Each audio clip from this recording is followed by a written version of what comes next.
and welcome to the Bestseller Experiment, where we continue to discover what makes a bestseller and inspire you to start, finish, and publish your book. I'm Mark Stay. And I'm Mark DeVoe, and thank you to everyone who supports this podcast. In particular this week, we'd like to thank Jay Caruso, our latest patron. Jay, thank you for joining in the fun, and we're so grateful for you. And anyone else that would like to join in as well to support this podcast, just pop along to bestsellerexperiment.com/support. Mr. Stay, this could be a special in itself today about your last week. I saw a lot of stuff on social media. You went to a certain film festival called Sitges. Tell us about how that went. Oh, man. How long have you got? I mean, seriously, I'm still buzzing. I'm still on cloud nine. Yeah, the film What I Wrote, Unwelcome, monster movie, premiered at the Sitges Film Festival. And the Sitges Film Festival started in 1967, he said, reading from Wikipedia. And this year, I was talking to some of the organisers and they were saying this is the first proper year sort of post-COVID where they've been able to have the full festival. So they sold 70,000 tickets this year. They showed dozens of movies. There are 350 screenings in 10 days. I mean, it's non-stop. You could and they do have people who, they buy a pass and they start, and they can watch films for 24 hours, and the audiences are phenomenal. I mean, the guide is like a phone book, it's, so I think we were quite a late addition to the festival because we weren't in competition, so we're not up for any awards, but we had, so it was me, the director, John Wright. We had our director of photography, Hamish Doyne-Ditmas. We had our editor, Zsofia Talas, and our VFX supervisor, Paddy Eason. And we kicked off so we were there for the closing weekend. So we had a midnight screening on the Friday night. So I went straight from the airport, picked up from the airport, which was slightly confusing because I came out the wrong door and couldn't find the car. Picked up from the airport and went straight to the midnight screening. So I went to the hotel and they said, great, you're here. There's the screening. In you go. So it's me and John and Jofi and Hamish. And, there's suddenly a room with somewhere between 300 and 400 people. And you have to remember, no real people have seen this film before. Yeah. So we had it hasn't been tested. Weirdly, Warner Brothers haven't done any sort of audience testing or anything like that. So we genuinely had no idea how it had been received. It was going to be received. And of course, we haven't watched it in months. So, we've seen it in screening rooms with colleagues and what have you. So suddenly the nerves are like, gosh, I have no idea. Yeah, you've no idea how it's going to go. We thought, okay, we kind of agreed beforehand, we'll just stay for the opening and then we'll sneak out the back. But of course, we couldn't help it. We stayed for the whole thing. You've got to stay. You can't sneak out the back. You've got to stay for it, surely, right? Just to I'm so glad we did. I can't say give specifics, but there's something happens in the film. Yeah. There was a point where we knew. There was a point where you kind of know either we've lost them or we've got them. So like a make or break moment, right? Absolutely. And oh my God, it was beyond my wildest dreams. It no was way. The thing you have to understand about Sitges is the audiences. These people live and breathe horror. They love horror. They've seen everything. Yeah. So, they know all the tropes. They know, and there was a thing that came and they just burst into applause and cheered. And then fantastic. They didn't stop until the end. I mean, it was just phenomenal. Yeah, it was just phenomenal. So I came out, I didn't get sleep till like 2 a.m. I was like, we had to get up early for interviews. We're doing press interviews. So John and I were doing interviews for the radio and the press. And I just want to pause here for a moment just to say that John Wright, the director, it was incredibly generous because usually they just want to talk to the director because film is very much a director's medium, But he was great. He was very much, come with me, do the interviews with me, which was great. And it was brilliant. And we had all the interviewers had seen the film at the screening the night before. And cool. they loved it and they got it and they asked really interesting questions. Now, the other thing is, of course, we're in Spain. So this is all going through a translator as well. So there's this added thing on our poor translator. What was her name? Elena. I think her name was Elena. She was wonderful because she had to put up with me and John giving these really, really long answers. She's sitting there writing down in her own kind of shorthand in a notepad, flipping the pages and then giving the answers very eloquently, So we had all this press and radio and stuff like that. And then halfway through to Saturday was the big premiere. So we had this sort of midnight screening. Oh, so that wasn't even I thought that was the premiere. Oh, okay. Okay, now hang on. Rewind. I've got some questions. When you did the thing at midnight, because a lot of people are probably interested in this, and a lot of people listen to this, like myself. I've never been to a proper film festival before. You see the photos and stuff. Right, yeah. I always have this kind of vision in my mind that at a film festival, people come up in front of the audience before it starts and yes, we did and introduce. Yeah. So did you do that on the Friday night? Did you and what happens there? Like who speaks and what do you say like before? Because you don't want to like give the plot away. Do you just thank people for coming or? John did a little bit about the themes of. I mean, we've kind of got it down, having done all these interviews as well. We've kind of got it down. You get a little patter, you get a little pitch, and so we talked. John does a little introduction where he talks about the themes and how it came about because of a conversation that John and I had about violence and how we love violence in movies, but we're complete cowards in real life, and it brings us out in shakes. And this is how the film came about. Then I did a little bit, and I said to the audience, "You're the first real people to see this film." So that kind of got them all excited. I don't know how many of them knew that, but they were like, "Oh, great, we're the first people ever to see this." So that sort of, and I said to them, "So you have to like it," which got a laugh and made John very nervous. He was like, "Oh my God, what if they don't?" So that's what we did on the Friday night.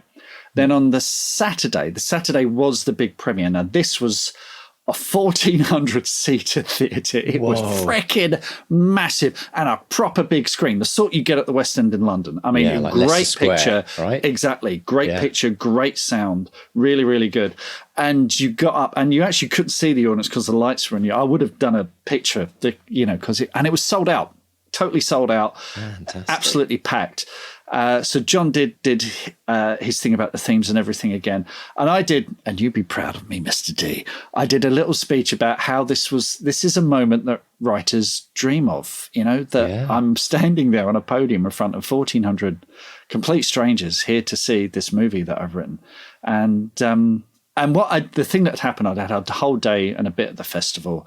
I got to, you meet people coming up with stuff for you to sign. They somehow got glossy photos of the film poster. I'm like, where have you got these from? I haven't got these. Why don't I have these? So they're asking me to sign things and some Robot Overlord stuff as well. John was getting stuff for his film Grabbers. They all love Grabbers. And if you haven't seen Grabbers, do see it. It's a great film.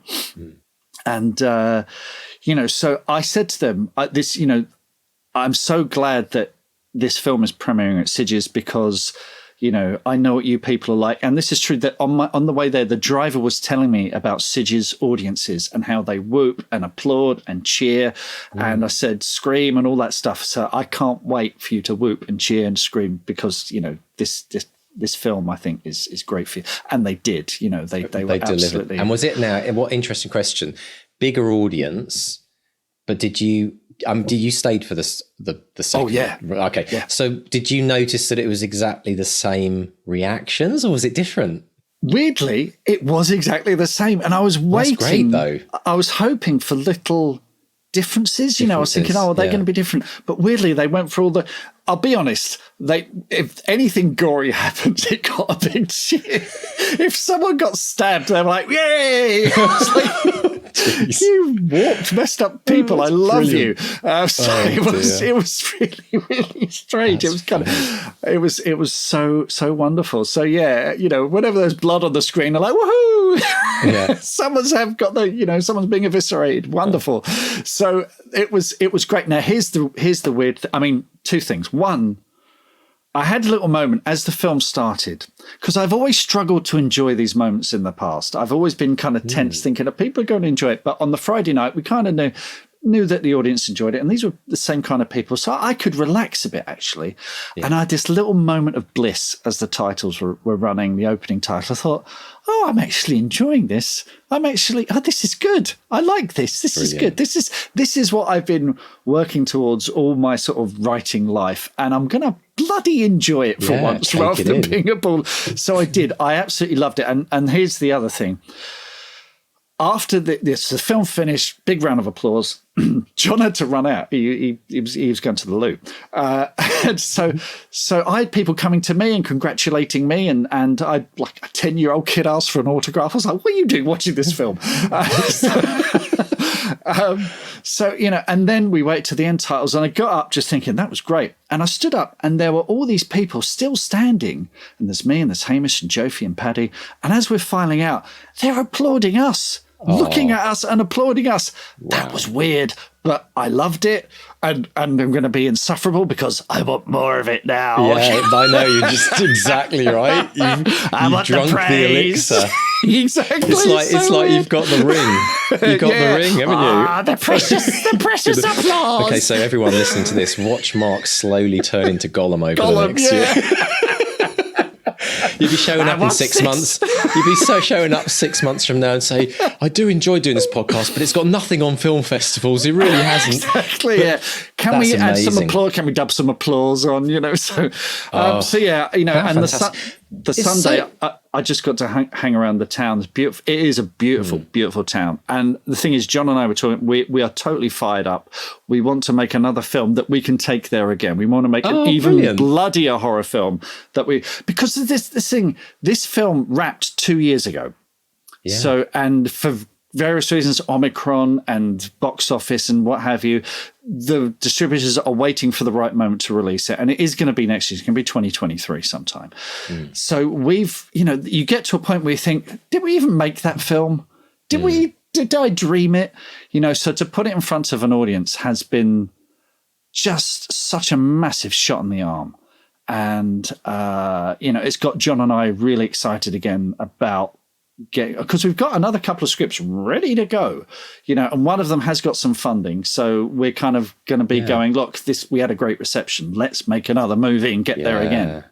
Well, this is brilliant though, because I mean, for anyone listening who's ever dreamed of having even a book that they've written or even a short story turned into a film, it is the stuff of legends, isn't it? It's kind of very, very few people get to experience what you experienced this weekend, Mark.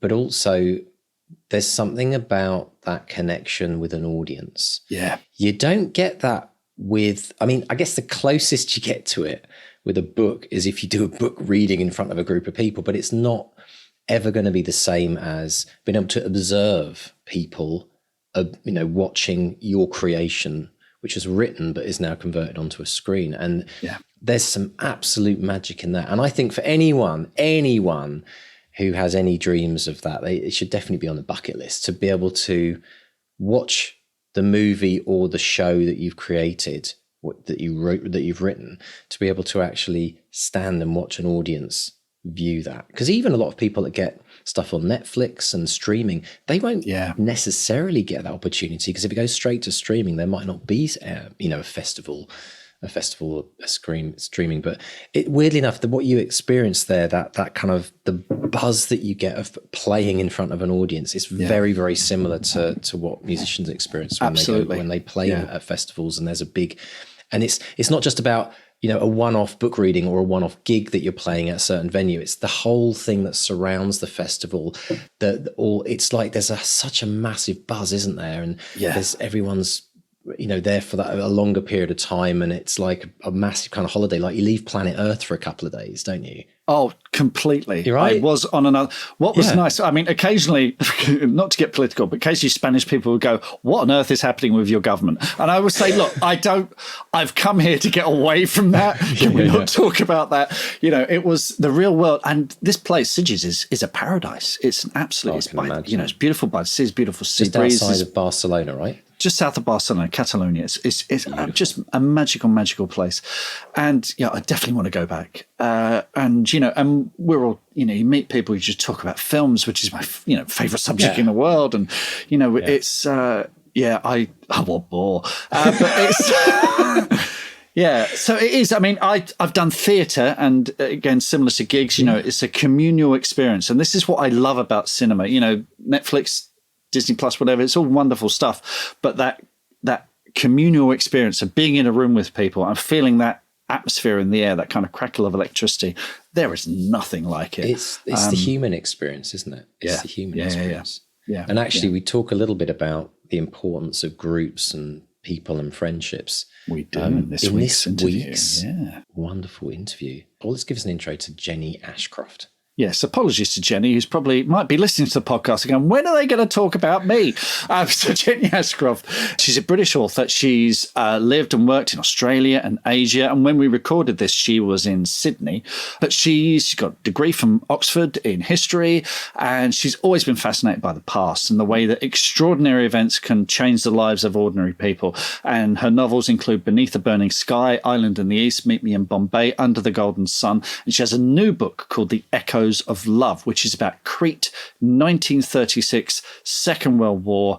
And then it sort of sweeps through the war, 1941, the Nazi invasion. It's epic stuff: secrets, love, loyalty, family, how far you go to keep those you love safe. So we discuss, that moment when you realize you have a story, how to balance historical fact with fictional characters, and finding your tribe, finding your peers as a writer, and why your family probably doesn't understand publishing or what you do as a writer. Brilliant. So let's dive in and listen to Mark chatting with the lovely Jenny Ashcroft.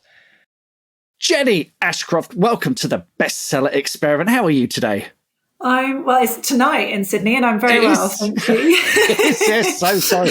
Other side of the world. It's bright and sunny here, and I can see it's night where you are. But thank you so much. And it's winter here as well, so we really are the opposite side. It was very cold today, so yes. No, I've got a t-shirt on and everything. It's great.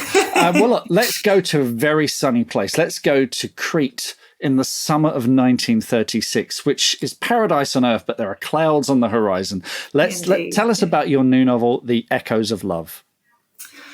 Well, like you say, it's set in Crete. It's set both before the war and during the war. And I was really inspired by a conversation with my father, because I was talking to him when you go through the process of starting a new novel, or certainly when I do, you write many synopses and you send it to your agent. You say, what do you think of this? What do you think of this? And I was going through all of that. And I said to my dad, I've just got this image of this villa in Greece, and my dad's Greek. And I said, I just can't get it out of my mind. And he said to me, well, your grandmother had a German boyfriend just before the war. And I said, I did not know that, Dad, because you never mentioned that before. And I think, being the 1930s, it was all a largely innocent, interlude for her with this German man before the start of the Second World War. But then she lived through the occupation and lost a lot of her family during the occupation. And it really got me thinking about just and I suppose it's never more relevant than now, but that kind of sudden change from peace to war that the continent went through. And anyway, that weekend, it was a couple of years ago, and I was sitting in our garden in Brighton, and I downloaded a couple of research books about Crete, and I started reading about the occupation of Crete and the invasion of Crete, and then the work of the Special Operation Executive, the British spies in Crete during the Second World War. And I thought, God, there's a story here. And so I started to write it, which is the way I always do things. And funny enough, we were already going to Crete that summer, so it was a perfect opportunity to start the research. And somewhere this woman who goes to see her grandfather in his villa by the sea every summer sprung up, and she meets a German man, and then they meet again during the Second World War. When she's on Crete as a spy, and he's there as part of the Nazi occupying forces. And it's their story and the lengths that they each go to stand up for what they believe in and for each other. It's Crete is a wonderful choice for a story like this. I know it kind of it's all tied in with your family, which is amazing. But you're right, it's because it is this paradise on earth, and then you have the Battle of Crete in 1941, which has this intense fighting, and the Nazis win, and there's an occupation, there's a resistance. It's kind of the war in a microcosm, isn't it? So is, yeah. And I think one of the books that I read was by this Anthony Beauvoir, I think it was Crete, the Battle and the Resistance. And where it really got me thinking that I wanted to write from a German point of view was his description of the German parachutists who landed in Crete in 1941. And they were so young, you know, they were 16, 17 years old, largely conscripts. And the epic nature of that battle that they all went through, it really got to me. And yeah, it became a world in itself. There was, you know, the German versus the British with the Greek occupied population. And really they were locked out from the war for the rest of it because it was just this occupied island. But what really I hadn't been aware of was the extent to which the resistance was active in the same way that they were in France, with the Special Operations Executive sending spies from Africa. And they had this constant basic shuttle between Africa and Crete, where they would drop spies into Crete and pick local Cretans up to take them back to Africa to train as spies. And it would go on and on and on. And then they had wireless operatives living in the caves, parachute drops coming down with supplies. It was a really intense battlefront that I just simply hadn't been as aware of until I started doing the research. And then when you go there and you look up at these mountains like looming over the towns of Hania and Heraklion, you think, God, you know, it must have been terrifying to have been a German soldier, knowing that all those resistance fighters were up there, you know, just waiting to make their move. Yeah. This is you spoke of that moment where and authors will recognize this, where you go, oh, there's a story here. Yeah, it's a fantastic moment, because you find a kind of seam that you think, I can mine this, I can mine. Yeah. But also that these are real stories. These are real people's lives that, you know, are still within living memory for some people, perhaps. Yeah. And there's an expectation with historical fiction. You know, there's what people expect to see, and as you've discovered, things that surprise us and amaze us. How do you balance that how much of that are you conscious of when you're writing? You know, you're writing about real events with fictional people, but you want to surprise and delight the reader. How much of that balance are you conscious of when you're writing? Yeah, it's a really good question, which I'm struggling to think of a good answer to. I'm very conscious of it for sure. I know that when readers are turning to historical fiction, it tends to, well, certainly when I do, I actually love it when I want to go and Google something when I'm reading something, because it's made me think that much that I need to know more about it. But it's that balance of not making it feel like a tome and making it seem like something that it's subtle. You know, you subtly realize that you've absorbed these parts of history. What you're really gripped by is the story. So I think that's always the balance, is never tell, it's like a whole show not tell thing, but never tell the reader a historical fact. It has to be relevant to the story if you're going to weave it in. Yes. So it's only relevant what the German parachutists went through, so insofar as you have a German soldier who's going through that, rather than somebody just telling the story about those German, you know, that's how you make it a core part of the story, as opposed to a work of nonfiction. But I do also find that the research fuels the story. So you'll come across something really minor, maybe and I always use the example of not this book, but a book I wrote a few years ago called The Island in the East, which is set in Singapore. And right at the beginning of when I was researching the occupation of Singapore, I came across the fact that in the women and male prisoner of war camps, they left letters for each other at the rubbish bins to communicate between the two camps. And it just really struck a chord with me. And that did work its way into the novel, but I would never have had that idea of the man and the woman communicating with each other if I hadn't read that historical fact that was how.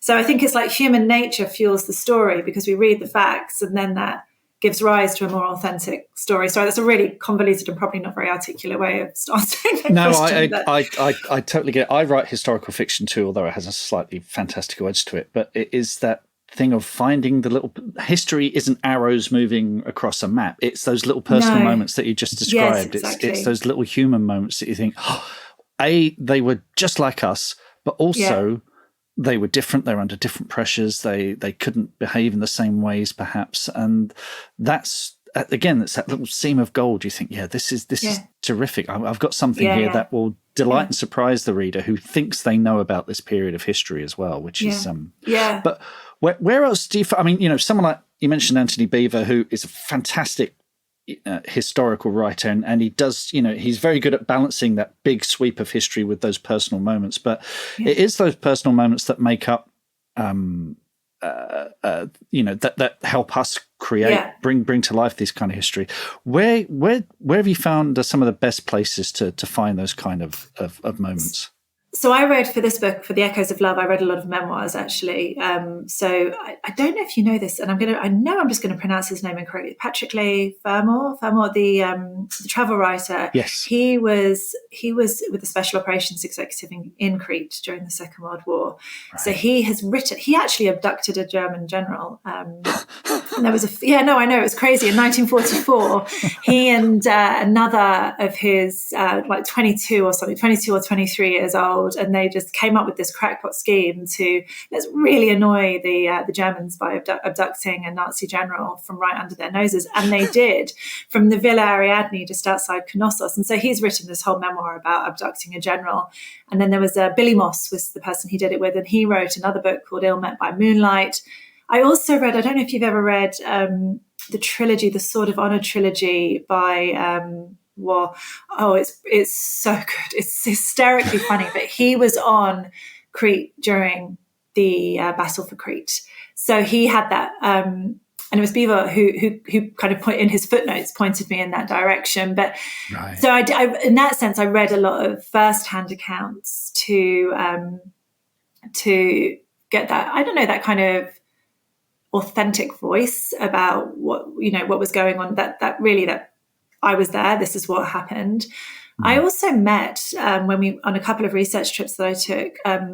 Quite by coincidence, I booked to stay somewhere, and the place was run by a New Zealand lady who'd married a Greek man. But because she was New Zealand, and because so many of the soldiers who had invaded were from New Zealand,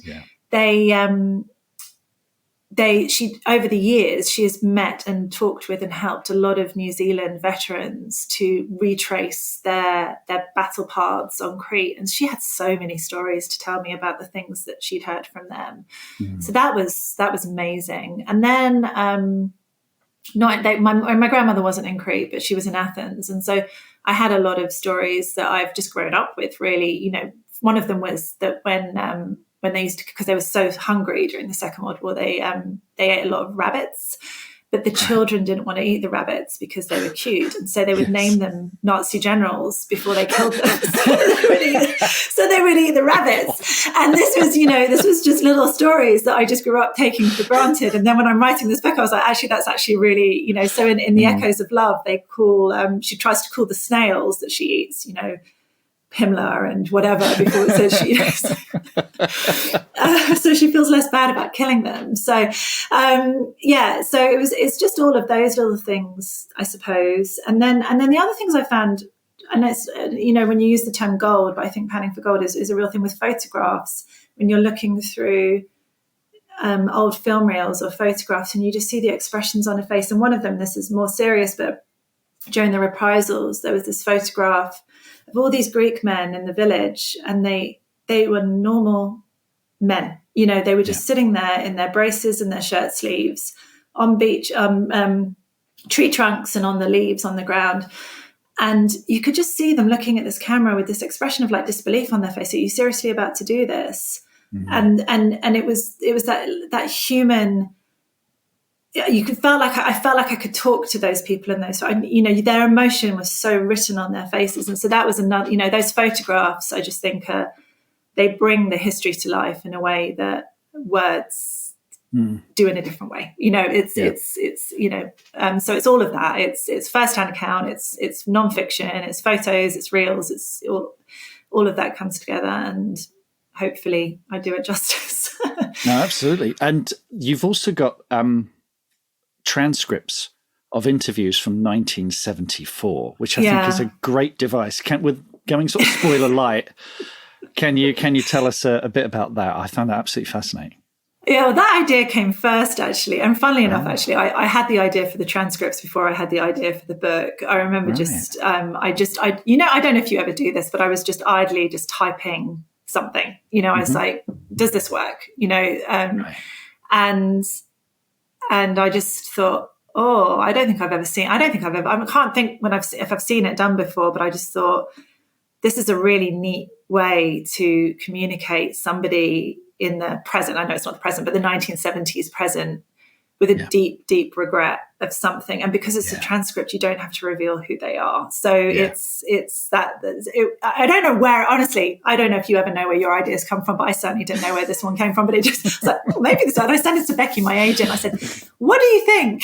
She's like, and this was for a different book. And she said, I love it. And then when we were brainstorming the Crete one, she said, is there any way you could get the transcripts in? I was like, I think I probably could. And that was, and then actually it worked so well because it helps carry the story through. And actually, I think it also, just from a kind of purely writing, like the construction of a book, it keeps the momentum because it helps you cut from scene to scene, so that you can do that. So it's a great device. It made me think of the TV series The World at War, which was made around about 1974, I think.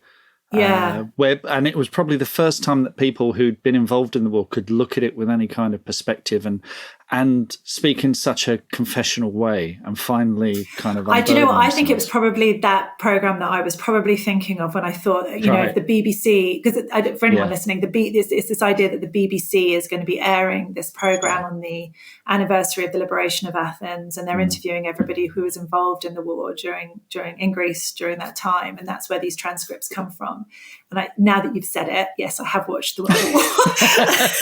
And I suspect that that's where the idea came from. No, it's a great device. It's a brilliant device. It's so well done. Let's go back to where it all started for you, Jenny, because the first thing I can find, and I'm sure you were writing long before this, but in 2012, you're on your commute home and you open a laptop. Can you talk about that? Or the moment that led to that? I mean, that was when I was writing Remember Me, which never got published in the UK, but it did get a German deal. I was working full-time at Microsoft, and I had a 6-month-old and a 2.5-year-old. Actually, to be honest, the whole time I was working at Microsoft, and this was years before, I used to travel a lot. So I was often on long haul flights, and I would always, when I should have been working, write paragraphs or whatever it is, or scenes. I did the same, Jenny. And I remember once my boss saying to me, you always work so hard on those flights. I was like, anyway, so I was always writing something. But that year, and I don't know, I can't say what triggered it, but I just decided I'm going to give this a go. I signed up I started to write, I was on my commute, and I really had always wanted to write a First World War book, and I started that. But I also signed up this is the only training I've ever done, was a short how to write a novel course with the Writers' Workshop. I don't know if you're familiar with them, but it was just an online, I think it was an hour commitment a week, where you learn the basics of how to start a novel, which tense to use, point of view, that, all of those just basic things that actually I didn't really know. Things like only putting indenting at the beginning of a paragraph, putting single speech marks around, all of those little double spacing, all of that, stuff. And so I just started writing. And the big thing about that book, because I'm no longer with the agent that I was with when I did that, and it never got a UK deal. But what that book really did was I made so many really good friends in the writing world through that book. And it is those friends I'm still really close with now, who have just been so core to me carrying on in this profession and being able to do what I did. So I went to a couple of writers' festivals and met people, and I hear loads of writers talking about it, about how the thing that they love most about writing, one of the things they love most about writing, is the friendships that they've made. And I think it was through writing that first book that was really what happened for me, but it was heartbreaking when it didn't get a UK deal, I have to say. I'd like to come back to that in a minute, but I think it is really important, particularly with first-time writers who haven't worked in the industry. The industry assumes a lot of knowledge of it does. Authors. A lot of knowledge. No one really sits you down and says, this is how an advance works, this is how royalties work, this is why publishing is so incredibly slow. No one ever, and so having that community, having people.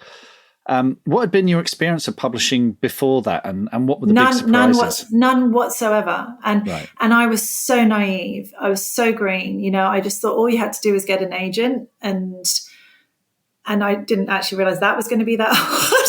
And I learned that lesson pretty fast. And I didn't know. I think one of the things that I've really realised in writing, and I don't want to be too down about it, but and I think I can't remember who it was who said this. This is not my own words because I've borrowed them from somebody else. But every mountain that you get to, you can just see the mountains around you. So you get to the top of one mountain, and all you can see is all the other ones that you've still got to climb. And I don't know if that ever certainly hasn't stopped for me, but I hadn't realised how hard it was going to be. I remember my agent at the time telling me you just need a thick skin, and I thought, well, how can you have a thick skin if you're going to write, emotion and all the rest of it? They feel mutually exclusive. But anyway, I still don't have a thick skin. It all still really gets to me, to be honest. It never goes away. Never goes away. And so those friends, I actually, by and large, we were at the same stage in our careers, and we've moved through it together. And I think that has been so just important, because it just takes the madness out of it when you've got, and people are at their, such as we all know, the cliche of the roller coaster, and people are at the highs and the lows at different points. So while somebody's on a low, somebody else is on a high. And I just think there's something about that just keeps you with the faith and keeps you believing and just keeps it in perspective, actually. But I did have so much to learn. I didn't know how the publishing process worked. I didn't know how important supermarkets were. I didn't know how little of a 99p ebook an author actually gets. I didn't know any of these, things. So that's all been a huge curb. Well, let's go back to your first novel, Remember Me. Yeah. So you're sending it out to UK publishers. No one's biting, which is hurtful. And then you're picked up by a German publisher at auction, and it was at auction. Yeah, tell us about that. It was, oh my God, it was. So we'd been because we were living in Singapore at the time, and we'd gone to see my family in Greece for a couple of weeks, and we were just going back to the UK for a few days. And it was really, I don't know, for anyone who's been through this process will understand what it is, but I think I had something like 21 rejections that landed in my inbox day after day after day after day. And I was very disheartened. And then the plane landed at Heathrow, and I switched on my mobile data, and it's good news from Germany. I was like, oh my God. And I didn't care. I was like, this book is going to actually see the, and it was so, and actually that lady, Maria at Goldman, she became a very good friend, because she was the first person to believe in me and to buy a book, and she bought more. And, but it was, and I know other authors it's happened to, where you don't get and of course you want the deal where you're from, because you want to be able to go into the shops that and Waterstones and your local seller and see it, and you want to see it in your own words. The translation. I personally don't speak German, so I could never read the book. But in terms of silver linings to that process, it was a huge one, and it actually meant that I was able to stop my day job and actually start writing full time, which was a big thing, because whilst I'd written one book working full time, it would have been hard, I think, to back, especially with the type of job I was doing, to back up and do that, do that again with two very small children. So you mentioned family there. If authors going in know very little about publishing, our families know even less. So how did you explain? How did you say to them, well, I haven't picked up I've got a German deal. How do you explain that? It's still so frustrating. I just find my family just, endlessly clueless about what any of this means. They all assume we're millionaires, don't they? Yeah, 100%. And also, has that not come out yet? it's, why hasn't that come out yet? What, you wrote that ages ago, and when is that coming out? And I went into Sainsbury's today and I didn't see it. It's like, no, you wouldn't. That's and my kids just don't care. Like they just, they just whatevs. It's Great. my son said to me the other day was, do you write real books? So I think they're real. And he said to me, do they have a table of contents though? I was like, is that a core part of a real book, Jonah? And he's apparently that doesn't count unless it has a table of contents. Yeah. Oh, brilliant. Well, let's talk about, so after Remember Me, yeah, and I don't think it still hasn't been picked up by a UK publisher. So was there a decision, right, let's put that to one side, let's move on to something new? How do you sort of dust yourself off after that? Funnily enough, I was actually looking at it 2 days ago because I'd remembered a scene that I'd written in it that I might be using for this current book that I'm writing at the moment. And I started to think, should I use that scene? I thought, I wonder if I could rewrite this book and give it another lease of life. I don't know, maybe I will, I don't know. But yeah, I moved on to Beneath the Burning Sky, set in Egypt. And Crete, who's my editor at HQ, picked that up. She was the first editor to offer on it. And that was really the start of what I would consider to be my real shot in the UK, because Crete's amazing. And so she's a great editor. So she actually really makes the book, but she's also really smart. so it feels like a real, I'm really great. And so it just feels a gift to be working with her. And so I wrote Beneath the Burning Sky, An Island in the East, when she was still at Sphere at Little Brown. Mm-hmm. Then she left and moved to HQ. And I was actually about to have my third child, and I've signed another contract with Sphere for Meet Me in Bombay and Under the Golden Sun, which released last year.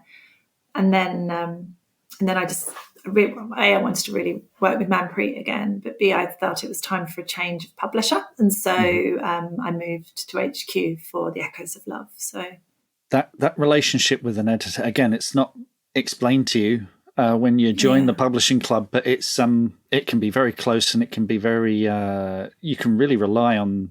It's just when someone gets you and someone understands your writing, it's so key, isn't it? It really is, and it's a huge trust thing, because you hand your book over to some. I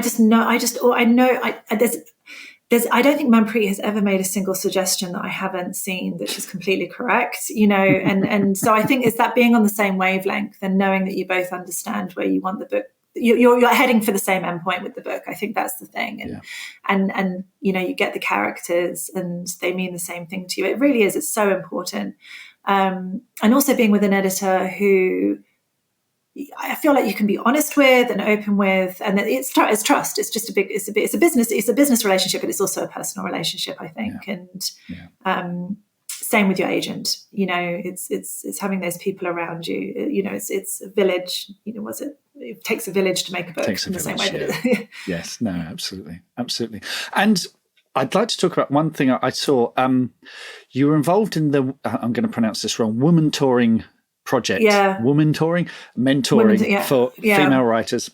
And the person you mentored, Clarissa Ngoanawan, forgive me, Clarissa, if I mispronounced that, she won the Bath Novel Award. So she did, and she's gone on to be published in many countries. Yeah. Actually, she's amazing. I can't take any credit for that, but I met her. I worked with her through it because we all know it can be a very lonely profession, you, like we were saying before, when you're first starting out, you have more questions than you have answers, and it's just good to have somebody who you can just turn to and just bounce things around with, and also who's going to say to you, keep going, you can do this. And we're both in Singapore. So right.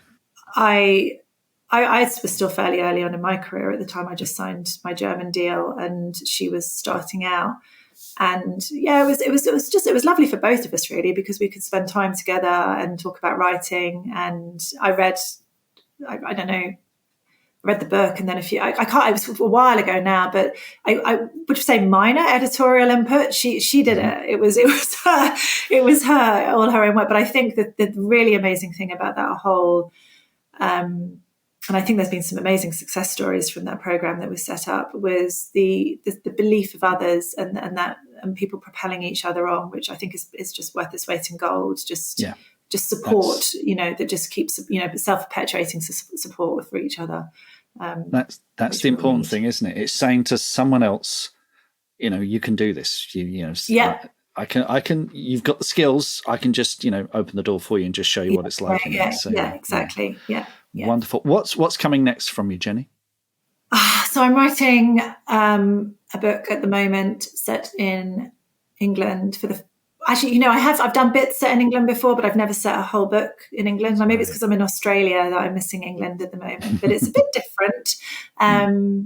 And it's probably a bit more of a gothic historical. I'm really enjoying it. I was ready for, and actually the differences with this one is there's not much research, which is actually quite nice. So it's more of just a story. It's set in a kind of timeless 1930s setting. There's no war. There's no, you've got the First World War in the background, but it is really just set in quite a small, contained space of time on an island, an invented island.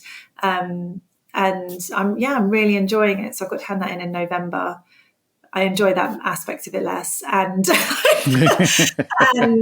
that's what's next. But I'm really looking forward to seeing the Echoes of Love published, because that's been a long time in the writing, that book. So wonderful stuff. Well, folks, Echoes of Love, grab your copy now. On all of Jenny's other books, you're going to be transported to different times, and it's just amazing stuff. Jenny, thank you so much for speaking to us today, and hope to speak to you again soon. Thanks for having me. What are your writing dreams? Finishing that book, quitting the day job, becoming a best-selling author? Well, over 4 years, we've studied the advice of over 300 best-selling authors who've collectively sold over 500 million books. And we are excited to announce the Bestseller Academy. If you're ready to take your writing to the next level with accountability, craft, and coaching, your bestseller dreams are now only a click away. To find out more and apply, visit bestsellerexperiment.com/academy. That's bestsellerexperiment.com/academy. The importance of friendships, Mark. It's something that we keep hearing more and more and more about, but this is a very, very important thing that I think a lot of people don't. A lot of people listening to this might be thinking, well, I don't have a writing group of friends. I don't know anyone else who does write. We don't have a local writers group, but it's so important, isn't it? And Jenny just stressed, the value of having those connections, those author connections of people who are going through the same process as yourself. Yeah, it is important to find your tribe. And excuse me, I know that, we all have authors that we admire, and, we might want to be best friends with them. I'd like to be best friends with Neil Gaiman, but, Neil Gaiman has his own mates. And the weird thing is, the next Neil Gaiman could well be in your peer group. Right? You all rise up together, and this is what I'm seeing with the Academy and the Patreon group and the bestseller group on Facebook. We're now seeing, now that we're 6 years into this podcast, and the Academy is 2 years old. We're now seeing people getting varying degrees of success, and they're all cheering each other on.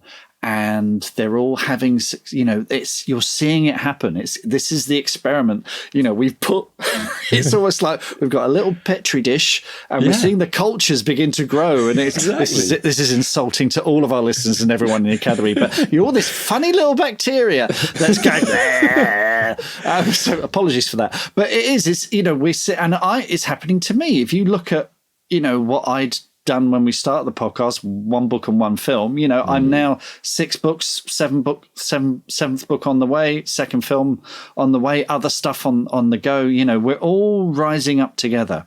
So it's great. And if you are in that thing where I don't have a local writing group, there isn't a Facebook group that I can find that suits me or is in my genre or whatever, start your own, which is scary. It's kind of scary, but they'll all come out the woodwork. I guarantee you'll find other writers come out the woodwork. But as well as, I mean, running and organising a writing group can be really hard as well. It can be a lot of extra work. We've had a number that have started and finished, and I think I think it's super important to, I mean, this idea that Jenny said about this belief that happens in each other, and I loved her phrase, self-perpetuating support. And it always reminds me of that story of Roger Bannister and this idea that, you know, people think things are impossible. You know, the was it 3 minute mile or 4 minute mile? 4 minute mile. 4 minute mile, wasn't it? 4 minute mile. Probably is 3 minute mile now, isn't it? But it's like that idea that nobody believed it was impossible. Everyone thought it was impossible to actually break the 4 minute mile. And people tried and they got close and they failed and they failed and failed. And then one day Roger Bannister came along and got 3:59 point something. He just went under. And it was the fact that then as soon as he had broken the record, the following 12 months, something like 35 other runners all broke it. And that's exactly what we've seen in the academy. It's like somebody wins a writing competition, or somebody gets a deal, or someone gets success, and it makes everyone else think, well, hang on, if they can get it, maybe I can, because when they're your peer, when they're just your mate that you're doing a writing buddy session with that month, or you've been chatting, you've beta read their stuff, or they've beta read your stuff, you know, you're kind of, you know them on a different level. And it's like one of your closest friends suddenly gets a deal, and you think, oh, and it's not like listening to a multi-million selling author on the bestseller experiment who gets the deal and you think, yeah, well, it's all right for them because they've obviously had this and this. It's somebody you know. And it really is important from that perspective to kind of journey with a group of writers, especially if you get a good group, you know. I mean, that's partly why the Academies is a great area to do that, because everyone's really focused and they're all ambitious and determined, and they want to make this happen, right? So you've got this kind of like-minded individuals all traveling together on that journey. But it's absolutely essential, I think, because as Jenny said, writing, you know, in the opposite to what we all talked about, she said writing can be so lonely, it can be so isolating. And that's what I think most people actually do experience. It's that side of it rather than the incredible community side. Yeah. But, you know, and again, if you're thinking, where do I start? You know, there will probably be a festival near you. There, you know, pop to libraries. Libraries will have writers groups. Bookshops often have them. I mean, we moved here 5 years ago, and there's an astonishing wealth of writers locally that, you know, I've gone out and found them and made friends and had coffees and, you know, supported each other and cheered each other on. It's go find them. They're out there somewhere. Yeah. And the mistake everyone makes is they think, well, once I start writing and, you know, my friends and family are going to be an awesome support group. Oh man, how wrong are they?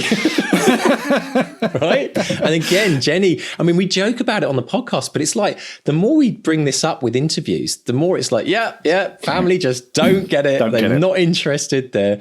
It's such an interesting, it's a weird phenomena, isn't it? It is a weird phenomena. Yeah. And it's an industry people think they know, you know, but it's, and it has changed a lot. To be fair, in the last 10 years, publishing has changed more than in any other period of its history. I think, you know, you had that great disruptor, Amazon, coming in and changing everything. The high street had to rise to that challenge. We had self-publishing, which has been a massive revolution. So, you know, when someone says, I went into Sainsbury's today and I didn't see it, you know, you can understand Jenny's kind of frustration of, you know, how do you sit down and explain to them that only a tiny percentage of books published ever get into supermarkets and, you know, or I know kids were saying, what do they say? Do you write real books? And it's not a real book unless it has a table of contents. Right. I know. Or hasn't it come out yet? Like nobody has any idea about the process and how long it. I mean, you were talking about the film earlier about, you know, it's been 2 years since it was cut, but it's an interesting one. I think the most important thing for people to take away from this, if anyone who's actually published a book already knows this. We're talking to the converted. Anyone who's in the process of writing a book, I kind of feel like it's similar to the experience I had when I started playing music live. the first gig, every single family and friend to show up. You get sold out. It's a room packed. The second gig, you get your best mate and someone who's wandered in off the street show up. And you go from this absolute high of like, wow, this is it, we're going to take on the world, to, oh, they're all just showing up just to kind of be polite, really. And I think that's what happens. So the analogy of that, of someone writing, is the minute you announce to someone, family and friends, to a spouse, to your kids, parents, whoever, oh, I'm thinking of writing a book, or I've started writing a book, they're going to be really excited for you. And then every conversation you have with them afterwards will probably be something like, what, is it not out yet? Have you not finished it yet? You've also got to manage expectations as well. I mean, your own expectations will need managing for a start, because as I was saying to Jenny, no one tells authors what the realities of publishing are. So they will assume that unless you've had Stephen King levels of success, that you're an utter failure, that, oh, you're not in the supermarkets. Oh, did it not work? Oh, did it not? Oh, was it a bit of a failure? And you can say, no, I've sold, I've got the festivals, I've done this, there's a whole world out there that they don't know. They just see the peak of the mountain. They just see what the tip of the iceberg, actually, is probably a better analogy. They see the stuff that makes the papers and the news and stuff like that. Whereas actually there's a very, very thriving industry where lots of children's authors make a great living just doing school events. They might not be. I mean, let's face it, bloody David Walliams gobbles up the whole of the children's chart now, but they make a very good living going from school to school and delighting children everywhere, and can make good money from that. Science fiction authors go from festival to festival, and in that community, they're massive. Crime authors, same kind of thing. They have their own community there where they have the respect of their peers. But of course, in the real world, that doesn't always break through, and it's part of that diversification of publishing that's happened in the last sort of 10, 20 years or so. The ordinary people don't necessarily know about, but you have to sit them down and educate them, I guess. And there are thousands and thousands of indie authors who've never actually published a physical copy of their book, who are making a very nice living, 6 figures, thank you very much a year. It's more just a kind of a perception, but it's always good to know for anyone who's about to go into this. Listening to the podcast, maybe you're inspired to write your first book.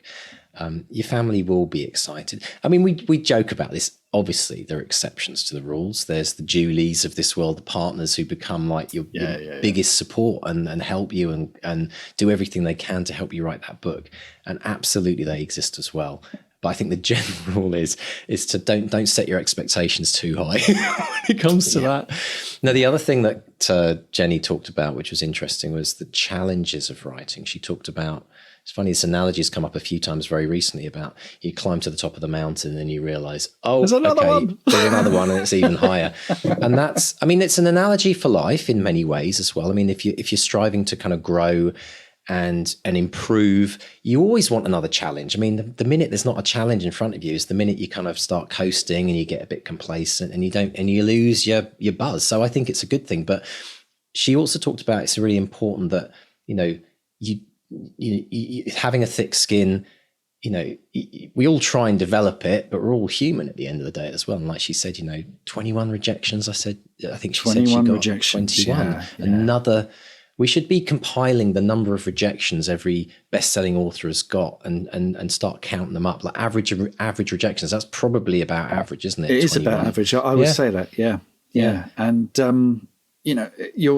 as she says, how can you have thick skin if you write emotional fiction? If you're the sort of person, and most writers are people who like to dig deep and, expose those raw emotions and put them on the page and spend every hour of every day, blood, sweat and tears on the keyboard. And then someone goes, not for us, thank you.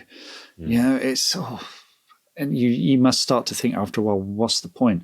But the point is that eventually you do, one way or another, you can make that connection with readers. And that for me is the most important thing. If you can get a reader coming back to you and saying, I love this book. You every author out there is someone's favorite author. So you just have to. You kind of have to really want it. You have to hang in there. You have to stick with it, because if you're compelled to write, as many of us are, there's nothing else you can do. I don't know how else to say it. You just have to. I'd still be doing this if I wasn't earning money, and for many years I did do it and earned precisely sod all. and I think Jenny said it's hard, but I think the difference is the longer you keep doing it, the wiser you get.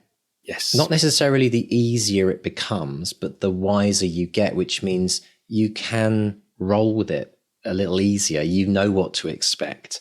You know what it takes. You do develop. Everyone develops calluses to a degree. You only need a few kind of 1-star reviews and a few criticisms to like start to develop those. And these are all important parts of being an author. It's not just about how good you are at writing. It's all those other things, the human journey, if you like, as a writer, that goes into it. So just to encourage people, if they're listening to this and thinking, oh yeah, it is hard, you've got to keep pushing, and you get wiser every single day that you go through it, with every experience you have in writing, and it does get easier as a result. It gets easier to finish books. It's easier to publish your second book because you've been through the process once before. Yeah.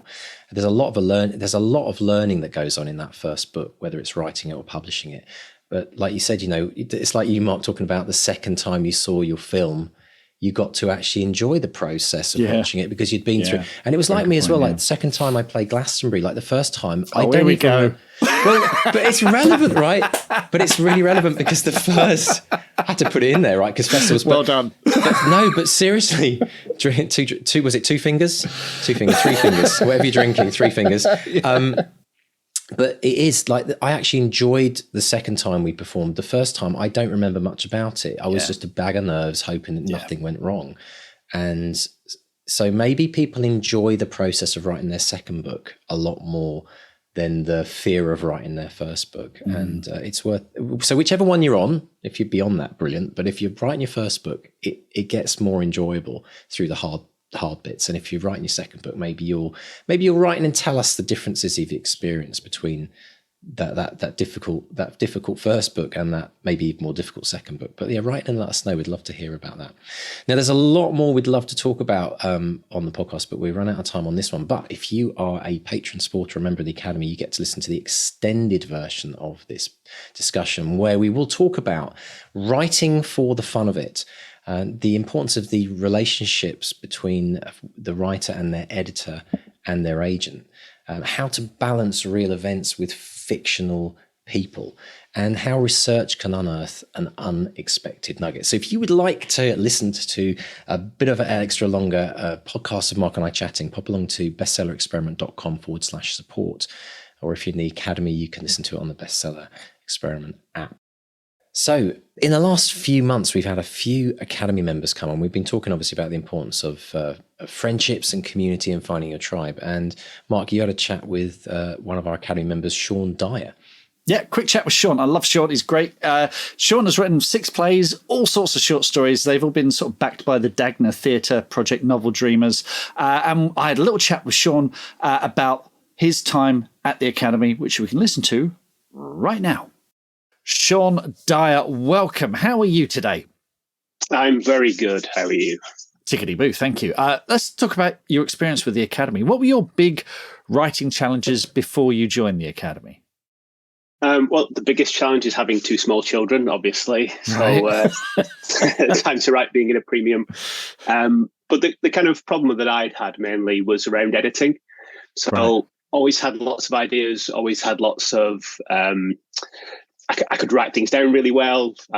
Really well is a strong word. But, I could write things down and I could get words on the page. I could get all through that. And then I'd write a full draft and I'd go, right, what do I do now? And I would kind of go in, change the odd word here, make a sentence, say the same thing. Oh, well, it already says that. And then go back in and change it back. And it was kind of tinkering around the edges.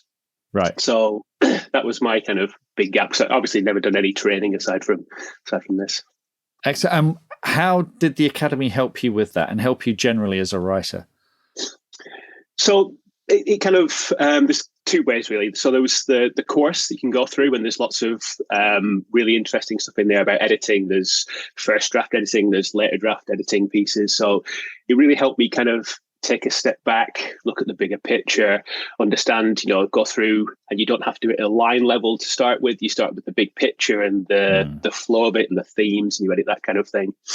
And the other piece, which was even more helpful, just kind of personally to me, was the time that I had with you. And I don't want to blow your trumpet or whatever, but it was really good to get a kind of face-to-face, one-on-one time with someone who's been there and done it and has all those really good insights about, how you can improve your craft. Cool. That's fantastic to hear. And thank you, Shaun. And what was your favourite part of the Academy? You mentioned the courses, you mentioned the one-to-one. Were there bits that you kept coming back to again and again? For me, it was the hive. So there's a lot of other great talented authors out there who, some of them who have written books and published, and some of them who are just kind of starting out. And it's just really good to find a group of people that are really willing to help. They're really knowledgeable in their own ways, and it's that community that I never had anywhere else, because none of my friends are interested in writing. They read, but they don't write, so it's finding that group of people, which was the best for me. That's so important, isn't it? Tell us about yourself, Shaun. Tell us what you're up to now. Pitch yourself, pitch any projects that you're working on or that are out there. So I'm currently working on 2 edits and writing another book. I'm trying to write a short story, but the last one I wrote ended up over 100,000 words. So let's see. If you want to look me up, I'm on Twitter at PictoPirate. I have pictopirate.com. I've got some screenplays up there, some short stories, some stuff to read. I'd really like to plug one thing. So I'm a veteran of something called 1448, it's mainly in the Midlands, but it's a theatre festival. And what they do is they get 7 directors, 7 writers, a whole bunch of actors together. And over 2 days, they have to write, practice and perform 14 plays. And it's fantastic. So if you get a chance to ever do that, it's wonderful as a writer. I've done it 3 or 4 times now. And you find out what you're supposed to be writing about 10 o'clock at night. You write until 9 o'clock in the morning. And then they take it away with the directors and the actors. They practice it, perform it that night. After the show, you get another writing prompt and go home and write it again. And it's absolutely wonderful. And that's the 1448projects.org, I think it is. Okay, we'll put a link in the show notes. That sounds absolutely terrifying. But thanks for that, Shaun. Really, really appreciate it. Great to talk to you and hope to speak to you again soon. No worries. Thanks, Mark. Huge thank you to Shaun for taking the time to speak to me. Do check out Shaun's website, because he's got his little charts telling you how his projects are progressing. I think Brandon Sanderson does a similar thing, 89% finished first draft, 100% finished second draft. It also tells you what he's reading, what he's gaming, what he's watching on TV. He's reading something called, let me see, The Crow Folk. Oh, I hope you enjoy that. I really hope you enjoy that, Shaun. Check in the show notes for links to the 1448 theatre project that he was talking about if you want to get involved with that as well. It's absolutely fantastic. And if Shaun has inspired you and you want to get involved with the Academy, then pop along to academy.bestsellerexperiment.com and click and join the wait list, and we'll be opening again the doors sooner than you can imagine. So thank you so much for that, Shaun. Now, Mark, I know there's been some wins and some great stuff on social media this week as well. All sorts of great stuff. Now, following on from our conversation about historical fiction, which is in the extended edition, folks, but Julian Barr sent us something. You remember we were talking about character names and coming up with character names a few weeks ago. And Julian, who writes fantasy and historical stuff, he says, I'm always on the lookout for obscure historical names I can filch. My favourite so far is Sir Marmaduke Constable. It's a brilliant name. Who was a courtier in the reign of Henry VIII. I'm waiting for the right story for him. So you know what we were talking about earlier. Just if you see something cool, if you see some gem, just jot it down in a notebook, file it away, capture it, bank it for later. Yeah, brilliant. Thanks for that, Julian. Love it. Absolutely love it. Now, Gavin Smith, who's in our Facebook group. Gavin Smith, who's been on the podcast a couple of times. We love Gavin, fantastic author. He's got a new book out. He's got Original Sin, which is a novel of the Marvel Universe. So he's adapted a graphic novel by Jason Aaron and Mike Diodato, and he's adapted it into a novel, Original Sin, which is out now, at least in the UK. I'll put a link in the show notes so you can check it out. So I think huge congratulations to Gavin. I think Mr. D, that makes us part of the Marvel universe. So I guess we just sit back and wait for the Disney Plus spin-off Marvel show, do we? It's like the Kevin Bacon 7 Degrees of Separation. We're just right on the very edge. yeah. So Fantastic. Excellent. So huge congrats to Gavin on that. Brilliant. I had a lovely little note from Tracy Montague in our Facebook group, who we were chatting, and she was in the first ever theatre production of Terry Pratchett's Weird Sisters. Okay, so that's his first witches book. And it was in 1993. She played Nanny Ogg in the first ever production of Weird Sisters. Now, I said to Tracy, this is so weird, because it was an adaptation by a guy called Stephen Briggs, who's done lots of gone on to do loads of theatrical and audio adaptations of Terry's work. But I remember these coming out, and I remember getting the scripts to them. You could buy the scripts, and they inspired me to sort of think, well, if you can put Terry stuff on stage, my stuff can go on stage. So this is such a weird thing. One of our members of our Facebook group has unwittingly inspired me about 30 years ago to write stuff for the theatre and brought me where I am today. Isn't that weird? Brilliant. I love it. So that is great.